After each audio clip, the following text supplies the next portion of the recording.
നമസ്കാരം. നാരായണ ഗുരുവിൻ്റെ ആത്മോപദേശ ശതകം 100 ധ്യാനങ്ങൾ. ധ്യാതാവ് ഗുരു നിത്യചൈതന്യയതി. ധ്യാനം 96. അണുവും അഖണ്ഡവും അസ്തി നാസ്തി എന്നിങ്ങനെ വിലസുന്നു ഇരുഭാഗമായി രണ്ടും. അണയുമനന്തരമസ്തി നാസ്തി എന്നീ അനുഭവവും നിലയറ്റു നിന്നു പോകും. നാം ഈ വരി വായിക്കുമ്പോൾ കണ്ണ് ഒരക്ഷരത്തിൻ്റെ വടിവ് ശ്രദ്ധിച്ചിട്ട് വേറൊരു അക്ഷരത്തിലേക്ക് പോകുന്നു.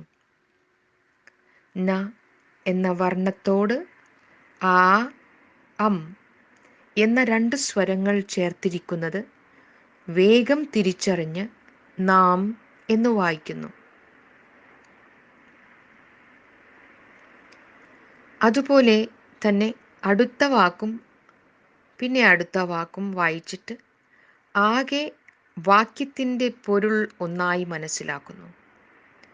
വാചകങ്ങളെ ചേർത്തുവെച്ച് ഒരു പാരഗ്രാഫിൻ്റെ മുഴുവൻ ആശയവും ഗ്രഹിക്കുന്നു. അവസാനം പുസ്തകത്തെ മുഴുവനും കൂടി ഒരാശയമായി അല്ലെങ്കിൽ ദർശനമായി കാണുന്നു.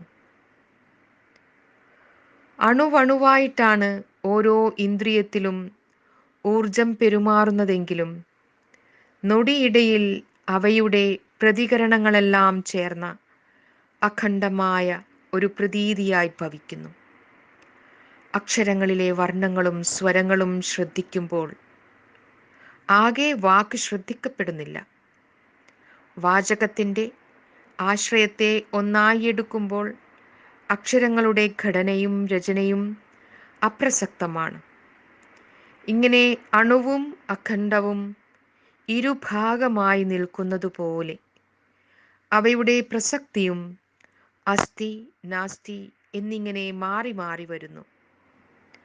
ബോധം എപ്പോഴും വിഷയത്തിൻ്റെയും പ്രതിഭയുടെയും ഇടയിൽ അതിവേഗത്തിൽ ചലിച്ചുകൊണ്ടിരിക്കുന്നു. പ്രകൃതി നിയമങ്ങൾ കണ്ടെത്താനായി നിരീക്ഷണം നടത്തുന്ന ശാസ്ത്രജ്ഞന്മാർ ഓരോ വസ്തുതയെയും പിരിച്ചുവെച്ച് അതിലെ ഏറ്റവും ചെറിയ ഘടകങ്ങളുടെ സ്വഭാവം ഒരു പ്രത്യേക സന്ദർഭത്തിൽ എപ്രകാരമാണെന്ന് പഠിക്കുന്നു.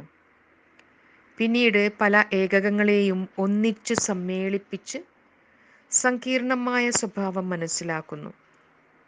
എവിടെ നോക്കിയാലും അണുവിൽ നിന്നും അഖണ്ഡത്തിലേക്കും അഖണ്ഡത്തിൽ നിന്നും അണുവിലേക്കും ബോധം പകർന്നു പോയിക്കൊണ്ടിരിക്കുന്നതായി കാണാം.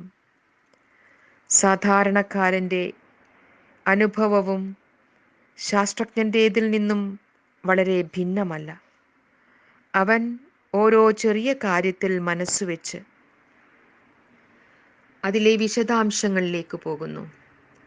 അതിനുശേഷം ആകെയുള്ള ഒരു അവലോകനം കൊണ്ട് മനസ്സിനെ വിശേഷങ്ങളിൽ നിന്നും നിവർത്തിപ്പിച്ച് സാമാന്യ തത്വത്തോട് ഇണങ്ങി നിന്ന് വിശ്രമിക്കുന്നു. വിശേഷത്തിന് പ്രാധാന്യം നൽകുമ്പോൾ സാമാന്യത്തെപ്പറ്റിയുള്ള ബോധം ക്ഷീണിക്കുന്നു. സാമാന്യത്തെ വാഴ്ത്തുമ്പോൾ വിശേഷവിധിയായി ഉണ്ടാകാവുന്ന പ്രയാസങ്ങൾ മനസ്സിനെ കലുഷമാക്കുന്നില്ല. ഭൂതഭൗതിക പ്രപഞ്ചത്തോട് ബന്ധപ്പെടുമ്പോൾ ഒരു വശത്ത് ഓരോ വസ്തുവിൻ്റെയും വിശേഷരൂപം സൂക്ഷിച്ചു മനസ്സിലാക്കണം. മറുവശത്ത് അതുവരെ ഉണ്ടായിട്ടുള്ള അറിവിൽ പുതിയ അനുഭവത്തെ ഇണക്കിച്ചേർത്ത് അതിന് സാന്ദർഭികതയും സാങ്കത്യവും ഉണ്ടാക്കിക്കൊടുക്കണം. ഒരു സമയത്ത് വളരെ സാങ്കത്യവും പ്രാധാന്യവും ഉള്ളത് അടുത്ത സമയത്ത് അപ്രധാനമായി പോകുന്നു. വിശന്നിരിക്കുന്നവന് ആഹാരത്തേക്കാൾ വലിയ സത്യമൊന്നുമില്ല. നിറച്ച് ഊണ് കഴിച്ചതിനു ശേഷം ഒരിക്കൽ കൂടി ഉണ്ണാൻ പറഞ്ഞാൽ അത് വിശപ്പില്ലാത്തവന് അസംബന്ധമായി തോന്നും. ബൃഹദാരണ്യകോപനിഷത്തിൽ